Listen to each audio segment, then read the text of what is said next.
प्रभातखबर.com, विश्वास वही, रफ्तार नहीं। भारतीय मिलिट्री में शामिल होने के लिए केंद्र सरकार ने अग्निपथ स्कीम की शुरुआत की है। इस स्कीम में 4 साल के लिए युवाओं को तीनों सेनाओं में भर्ती होने का मौका मिलेगा। अग्निपथ योजना के बारे में विस्तार से जानकारी देते हुए लेफ्टिनेंट जनरल योगेंद्र ढिमरी ने क्या कहा, आइए आपको सुनाते हैं। उसको फिर एक नया संघर्ष शुरू करना पड़ेगा। सही सवाल है और इसके बारे में भी हमने सोचा था।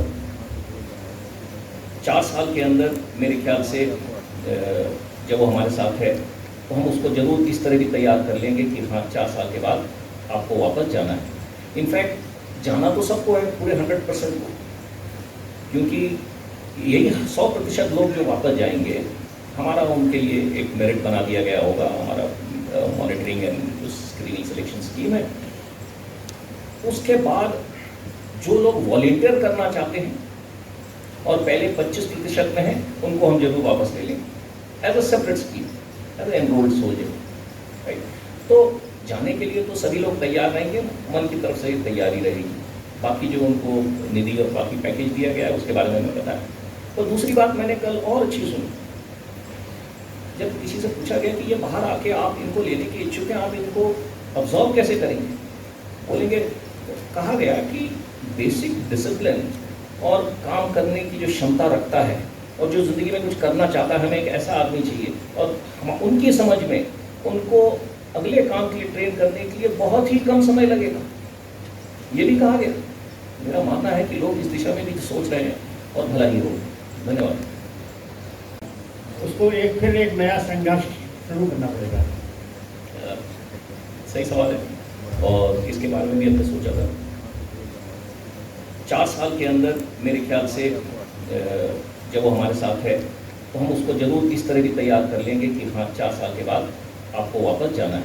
इनफैक्ट जाना तो सबको है, पूरे 100% को, क्योंकि यही 100% लोग जो वापस जाएंगे हमारा उनके लिए एक मेरिट बना दिया गया होगा। हमारा monitoring and screening selection scheme है।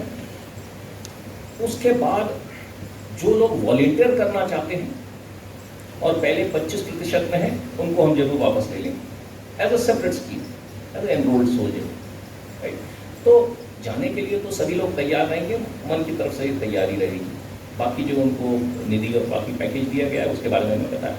तो दूसरी बात मैंने कल और अच्छी सुनी, जब किसी से पूछा गया कि ये बाहर आके आप इनको लेने के इच्छुक हैं, आप इनको ऑब्जर्व कैसे करेंगे, बोलेंगे, कहा गया कि बेसिक डिसिप्लिन और काम करने की जो क्षमता रखता है और जो ज़िंदगी में कुछ करना चाहता है, हमें एक ऐसा आदमी चाहिए। और हम उनकी समझ में उनको अगले काम के लिए ट्रेन करने के लिए बहुत ही कम समय लगेगा, ये भी कहा गया। मेरा मानना है कि लोग इस दिशा में भी सोच रहे हैं और भला ही हो। धन्यवाद। ये जो मुख्य पॉइंट्स हैं उनके बारे में आपको अवगत कराऊंगा।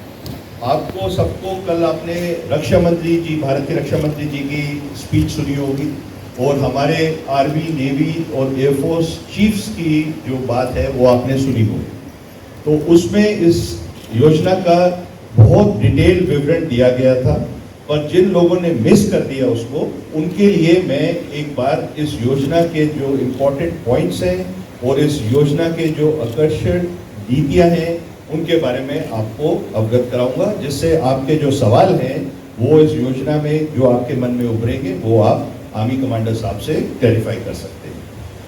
ओके, सबसे पहले जो अग्निपथ, ये एक बहुत ही ट्रांसफॉर्मेटिव योजना है। ये भारत की फौज में पहली बार एक ट्रांसफॉर्मेशन लाएगी, भारत में ट्रांसफॉर्मेशन लाएगी। और ये जो योजना है ये भारतीय फौज जब मैं बोलता हूँ उसमें थल सेना, नौसेना और वायुसेना, ये सबके एक कंबाइंड डिस्कशन और कंबाइंड कोऑर्डिनेशन के बाद ये योजना को आपके देश के सामने प्रस्तुत किया गया है। और इस योजना का नाम अग्निपथ। नेक्स्ट, और इस योजना का जो विजन है वो एक ट्रांसफॉर्मेटिव विजन है हमारे प्रगतिशील भारत को और महान बनाने के लिए। जिस पथ पे हम चल रहे हैं, जहाँ भारत की आज ऊंचाइयां पहुंच गई हैं, उस समय को देखते हुए और टेक्नोलॉजी को देखते हुए इस योजना का पूरा प्लानिंग करा गया है। नेक्स्ट, इसमें सबसे इंपॉर्टेंट है विजन। इस योजना का विजन वो है कि इनिशिएट से इनटेक और रिटेंशन। अभी इनटेक और रिटेंशन में ये जो स्कीम है वो एक प्रोग्रेसिव इंडिया, जो मैंने बोला प्रगतिशील हिंदुस्तान की विजन के साथ सिंक्रोनाइज करा गया है, उसकी लाइन पे लाया गया है इस योजना को, और जिससे कि हम एक ऐसा परिवर्तन लाएं जो हमारे स्किल यूथ है, ट्रेंड यूथ है जो सोसाइटी में है, और एक बहुत बड़ा ये लक्ष्य है वो हम भारत की फौज की यूनिफॉर्म पहनने का मौका दिया है, मैक्सिमम को मौका दिया है। नेक्स्ट, इसका बैकग्राउंड क्या है? एक सर्वे करा हुआ था जिसमें देखा गया है कि हम सब जब हम अपने स्कूल और कॉलेजेस में पढ़ते थे, हम सबका एक डिजायर था कि हम देश की सेवा करें और देश की यूनिफॉर्म पहनने का मौका मिले।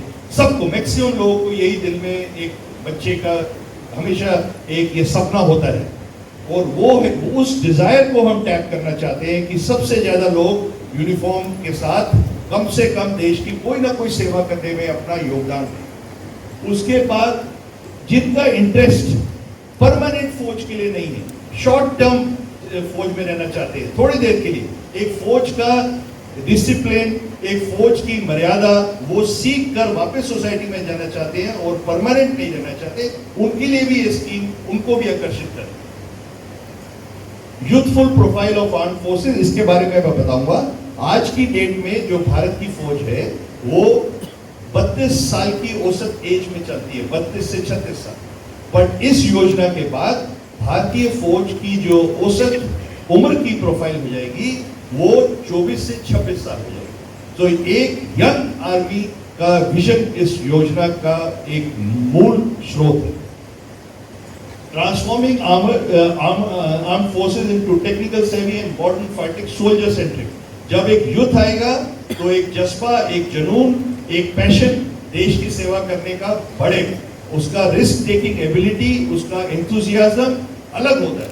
और जैसे जैसे उम्र बढ़ती जाती है एंथुजियाज्म थोड़ा सा, वो तब भी होता है पर थोड़ा कम हो जाता है, पर हम उस एंथुजियाज्म, उस जुनून, उस जज्बे वाले यूथ को अट्रैक्ट करते हैं इस योजना से। नेक्स्ट, इसके क्या क्या फायदे होंगे इस योजना के? और ये जो फायदे हैं ये हमारी बहुत सोच के बाद, बहुत लोगों से विचार विमर्श करने के बाद ये फायदे योजना के आए हैं, और इन्हीं फायदों की वजह से इस योजना को लागू करने का एक निर्णय लिया है। पहला बात, ये ट्रांसफॉर्मेटिव रिफॉर्म है। ये पहली बार एक ऐसा रिफॉर्म है जो एक्चुअली पूरी नीति, जो हमारी ह्यूमन रिसोर्स की नीति है, जो हिंदुस्तान फौज की, ये पूरी नीति को एक उसमें एक नई जान इंजेक्ट करता है, एक नया जोश इंजेक्ट करता है। यूथफुल प्रोफाइल में आपको बता चुका हूं कि फिटर होंगे, यंगर होंगे, और उनमें ट्रेनिंग और सीखने की एक जज्बा होगा, जल्दी सीखने का जज्बा। सिलेक्शन प्रोसीजर में कोई रियायत नहीं है, सिलेक्शन प्रोसीजर उतना ही रिगरस होगा जो पहले था, और हम हिंदुस्तान के जो बेस्ट लड़के होंगे, बेस्ट सिटीजन है, उनको हम सिलेक्ट करेंगे उसी प्रोसीजर से जो पहले प्रोसीजर। तो इसमें कोई लैक्सिटी या कोई नापदंड में कमी कहीं पे नहीं दी जाए। Optimal balance of youth and experience, इस योजना के बाद जो हम एक फौज का एक जो सिस्टम आएगा, वो सिस्टम इस टाइप का होगा कि हमारे पास जो 24 से 26 साल की यूथ हैं वो भी होंगे, वो ज्यादा मात्रा में होंगे, और एक्सपीरियंस वाले लोग भी उसी मात्रा में अप्रोक्सीमेटली 40 से 50% होंगे। प्रभातखबर.com, विश्वास वही, रफ्तार नहीं।